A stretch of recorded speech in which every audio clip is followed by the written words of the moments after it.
Hello students, अब हम देखेंगे क्वेश्चन नंबर 14।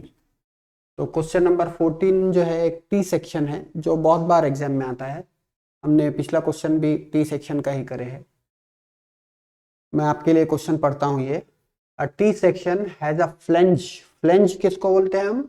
ये ऊपर का जो पार्ट है इसको फ्लेंज बोलते हैं।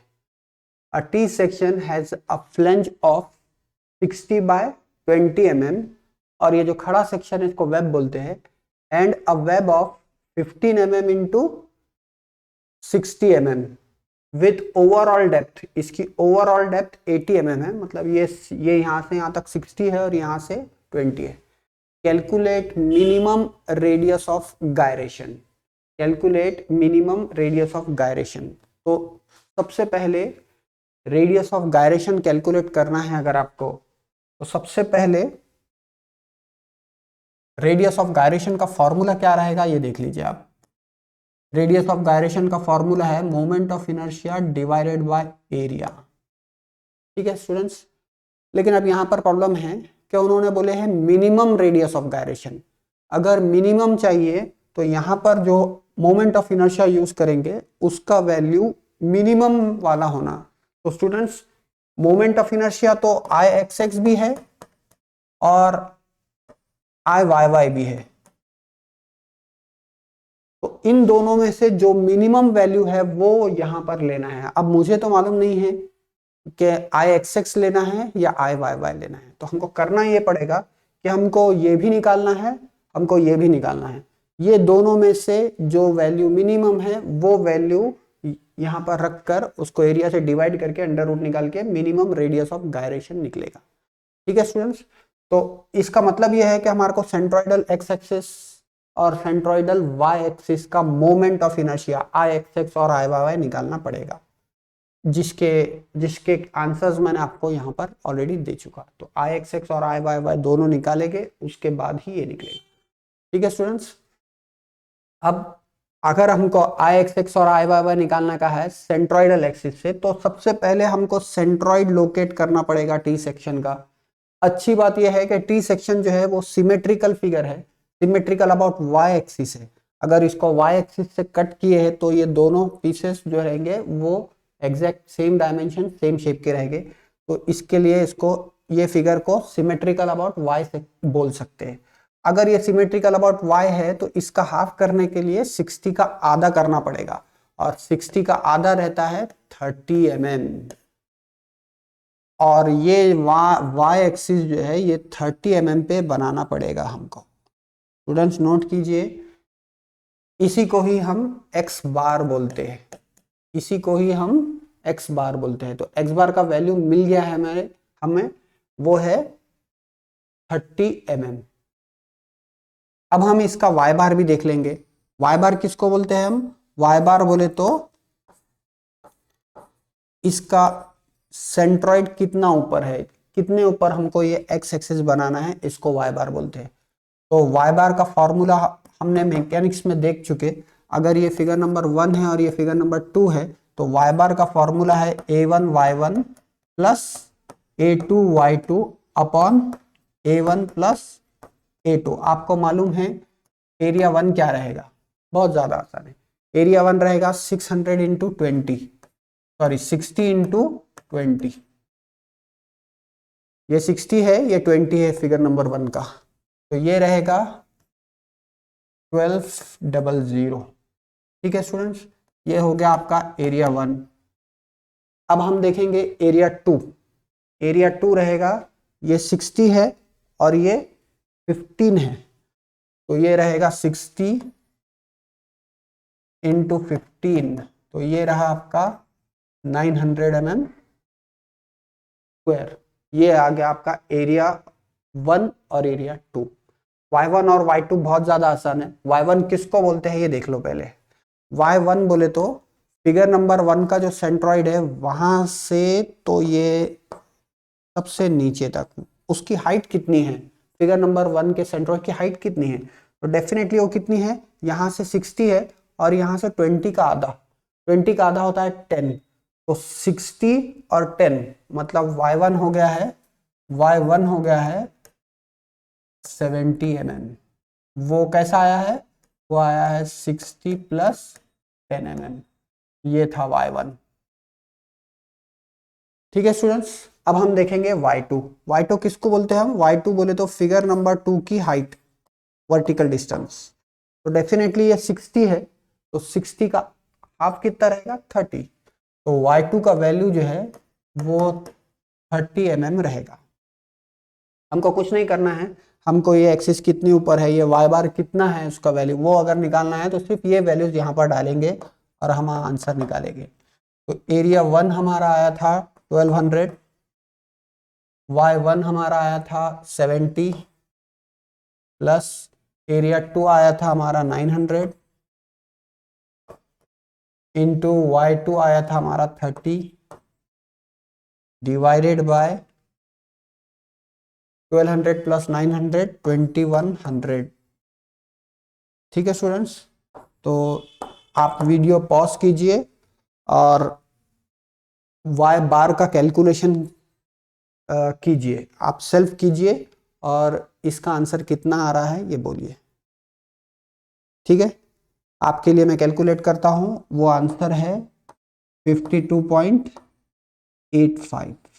डेफिनेटली mm, यहां पर mm डालना चाहिए क्योंकि वो डिस्टेंस है। तो ये हो गया 52.85, ये जो डिस्टेंस आया है हमारा, ये आया 52.85 mm। ठीक है स्टूडेंट्स, तो अब हमने ये एक्स एक्सिस कितनी ऊपर है ये आ गया है हमारा। अब हम एक्स एक्सिस से मोमेंट ऑफ इनर्शिया निकाल सकते हैं इसका। अब हम एक्स एक्सिस ड्रॉ करो यहाँ पर 52 mm ऊपर, और वहां पर क्या निकालेंगे हम, एक्स एक्सिस। और एक्स एक्सिस निकालने के बाद मैं आपके लिए एक नया फिगर लिया हूं, 85 था क्या,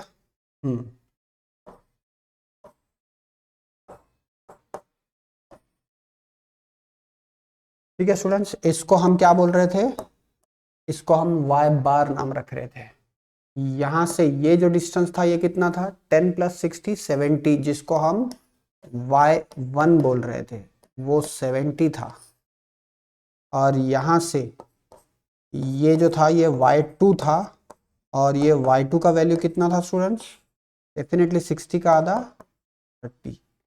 ये रही फिगर की main axis, main x axis पूरे टी सेक्शन की। ये रही सिर्फ फिगर नंबर 1 की एक्स एक्सिस, और ये रही फिगर नंबर 2 की एक्स एक्सिस। तीन एक्सिस से डील कर रहे हैं, तीनों भी एक्सिस एक दूसरे को पैरेलल है क्योंकि हमको पैरेलल एक्सिस थ्योरम यूज करना है। तो अब हम इसका आई एक्स निकाल सकते हैं स्टूडेंट्स। डेफिनेटली दो फिगर है, तो फिगर नंबर 1 का जो मोमेंट ऑफ इनर्शिया रहेगा उसको हम रिप्रेजेंट करते I1 से, और ये रहा फिगर नंबर 2, इसका मोमेंट ऑफ इनर्शिया रहेगा, रिप्रेजेंट करेंगे हम I2 से, और ये दोनों मिलकर टी सेक्शन बना है इसलिए यहाँ पर ऐड कर दिए I1 प्लस I2। I1 क्या है, फिगर नंबर 1 का moment of inertia with respect to this main axis, पूरे ट्री सेक्शन की सेंट्रोइडल एक्सिस।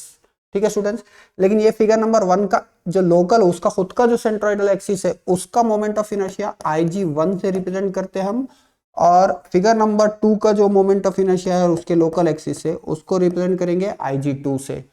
क्योंकि हमको इससे मालूम है लेकिन इससे नहीं चाहिए, इसके पैरेलल एक्सिस से चाहिए, तो हम यहाँ पर क्या यूज करेंगे, पैरेलल एक्सिस थ्योरम, हर प्रॉब्लम के जैसा।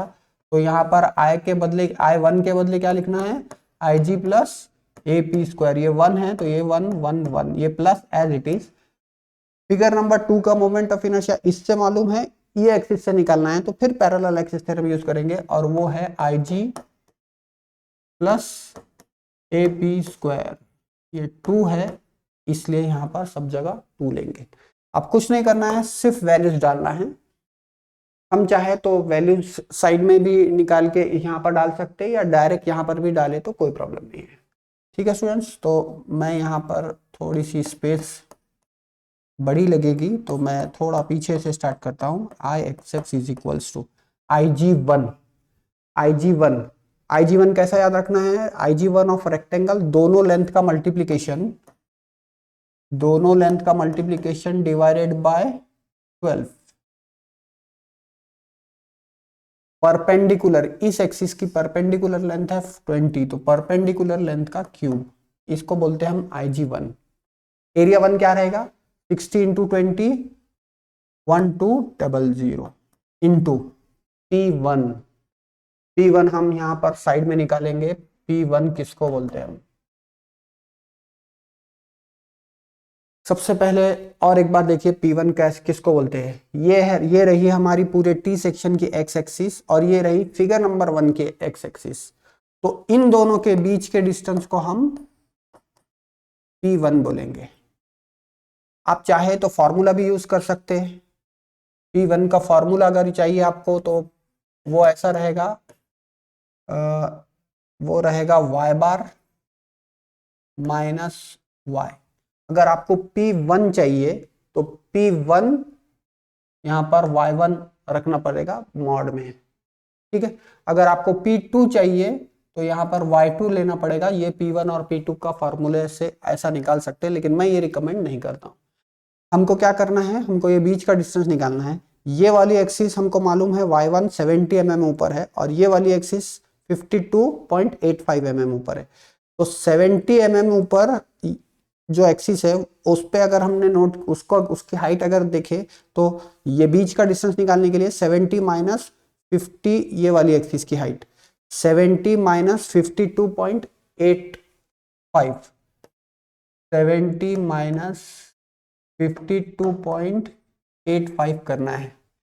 यह हाइट 70 है, यहाँ पर लिखा हुआ है, और ये वाली जो हाइट है ये 52 है। तो 70 माइनस 52 करे तो ये बीच का डिस्टेंस मिल गया हमें। तो 70 माइनस हो रहा है वो 70 माइनस 52.85, तो वो हो रहा है P1 का वैल्यू आ रहा है 17.15। तो ये हो गया 17.15 और उसका स्क्वायर, ये आ गया। पहला ब्रैकेट हमारा अच्छे से सॉल्व हो गया है। अब हम देखेंगे सेकंड फिगर के लिए IG2 क्या है। IG2 ये इसका मोमेंट ऑफ इनर्शिया रिप्रेजेंट करते हैं हम IG2 से। वो क्या रहेगा, 60 इंटू 15 दोनों लेंथ का मल्टीप्लीकेशन डिवाइडेड बाय 12। ये एक्सिस की परपेंडिकुलर लेंथ 60 है तो यहाँ पर 60 का क्यूब प्लस एरिया कितना है 60 इंटू 15 बोले तो 900 इंटू P2। अब P2 क्या रहेगा, फिगर नंबर 2 की जो लोकल एक्सिस है वहां का और मेन एक्सिस के बीच के डिस्टेंस को हम P2 बोलेंगे। थोड़ा सा फिगर पे ध्यान दीजिए, मेरे पास ये एक्सिस है जो 52 mm ऊपर है और ये एक्सिस है जो 30 mm ऊपर है। तो 52 माइनस 30 अगर कर दिए हैं तो मुझे ये डिस्टेंस मिल जाएगा। तो वो उसके लिए मैं यहाँ पर लिखता हूँ, P2 के लिए कलर चेंज कर लेते हैं हम। यहाँ पर P2 रहेगा 52.85 माइनस ये डिस्टेंस 30, ठीक है स्टूडेंट्स। तो वो रहेगा 22.85, ये रहा आपका P2। कहाँ लग रहा था हमको P2 लग रहा था हमको यहाँ पर डालने के लिए, यहाँ पर डालने के लिए। तो 22.85 का स्क्वायर, ठीक है स्टूडेंट्स। तो ये रहा आपका आई एक्स एक्स का आपका वैल्यू आना चाहिए 1.132 इंटू 10⁻⁶। डेफिनेटली उसका यूनिट रहेगा mm⁻⁴। ठीक है स्टूडेंट्स, तो वीडियो पॉज कीजिए और इसके कैलकुलेशंस आप खुद कीजिए।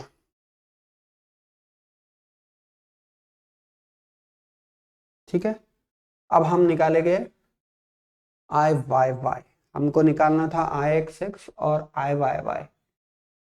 तो हमने आई एक्स एक्स निकाल चुके, आई वाई वाई के लिए फिर मुझे यहाँ पर एक नया फिगर लेना पड़ेगा। तो मैं एक नया फिगर लेता हूँ,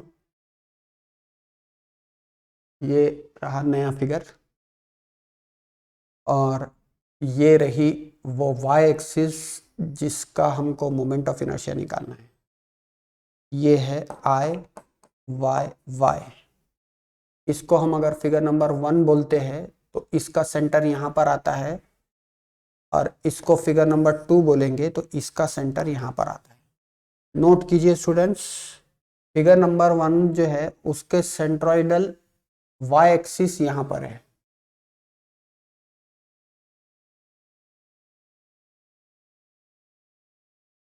उसी के ही ऊपर, और फिगर नंबर 2 की भी y एक्सिस जो है वो उसी के ऊपर है।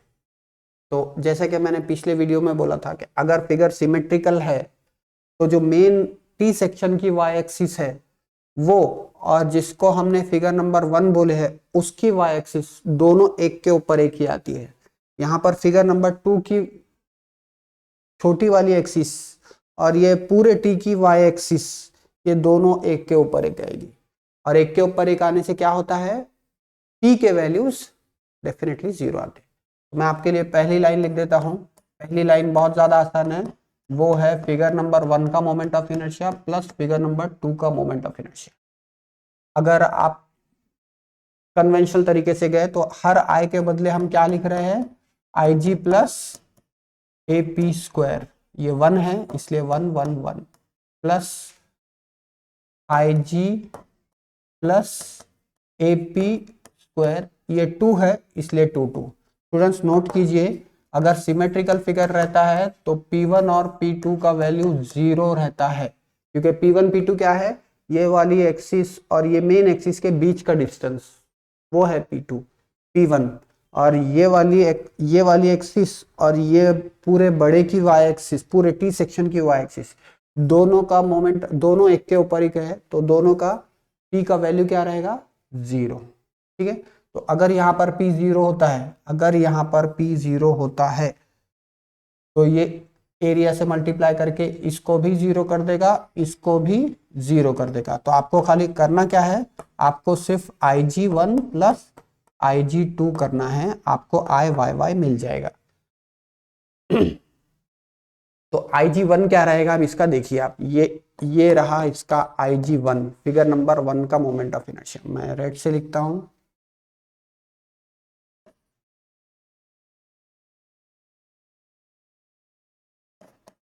IG1 ये है और IG2 ये है। तो IG1 का मोमेंट ऑफ इनर्शिया रहेगा, IG1 का मोमेंट ऑफ इनर्शिया रहेगा 60 इंटू 20, दोनों लेंथ का multiplication divided by 12, perpendicular length 60 है उसका क्यूब, प्लस IG2 क्या रहेगा 60/15, 60/15 का दोनों लेंथ का multiplication divided by 12, perpendicular length 15 है तो 15 का क्यूब। स्टूडेंट्स वीडियो पॉज कीजिए और आंसर ये आ रहा है या नहीं आ रहा है इसका चेक करके देखिए। तो ये रहा अपना IYY का, आपका आंसर आना चाहिए 376.87 इंटू 10⁻3, डेफिनेटली वो रहेगा mm⁻4। ठीक है स्टूडेंट्स, अभी ये क्वेश्चन खत्म हुआ क्या, नहीं, अभी भी ये क्वेश्चन खत्म नहीं हुआ है, क्वेश्चन अभी भी नहीं हुआ, खत्म हुआ क्वेश्चन था calculate minimum radius of gyration. तो जैसे कि मैंने आपको रेडियस ऑफ गायरेशन का फॉर्मूला बोला था, k is equals to √I/A। I कौन सा लेंगे स्टूडेंट्स, मिनिमम वाला, क्योंकि k कौन सा चाहिए हमको, k मिनिमम वाला चाहिए, k जो चाहिए वो मिनिमम वाला चाहिए, तो आई भी कौन सा लेंगे, मिनिमम वाला। तो डेफिनेटली मिनिमम कौन सा है इसमें IYY का वैल्यू जो है वो मिनिमम वैल्यू है। तो यहाँ पर आप कुछ नहीं करना है, आपको सिर्फ k minimum √376.87 into 10⁻³ divided by area, definitely area कितना है पूरे टी सेक्शन का, ये था 1200 और ये था 900, बोले तो 2100 टोटल एरिया है। 2100 टोटल एरिया। ये कितना था, इसका एरिया कितना था 1200 और ये एरिया कितना था 900। तो 1200 प्लस 900 2100 होता है। तो यहाँ पर मैंने टोटल एरिया डाल दिया है। अब आप कैलकुलेशन कीजिए और आंसर ये आ रहा है कि कंफर्म कीजिए। तो ये जो के है, के मिनिमम वैल्यू, इसका आंसर आना चाहिए 12.8। यहाँ पर यूनिट गलत दिए हैं, यहाँ पर ये यूनिट जो है वो mm होना चाहिए, क्योंकि रेडियस ऑफ गायरेशन वो डिस्टेंस है, वो रेडियस है, डिस्टेंस है वो, तो उसका यूनिट जो है वो mm रहना चाहिए। तो यहाँ पर mm है, ठीक है। ये यूनिट गलत है, यहाँ पर यूनिट सही यूनिट mm है। ठीक है स्टूडेंट्स, तो यहाँ पर हम रुकते हैं, अगले वीडियो में अगला प्रॉब्लम देखेंगे। Thank you.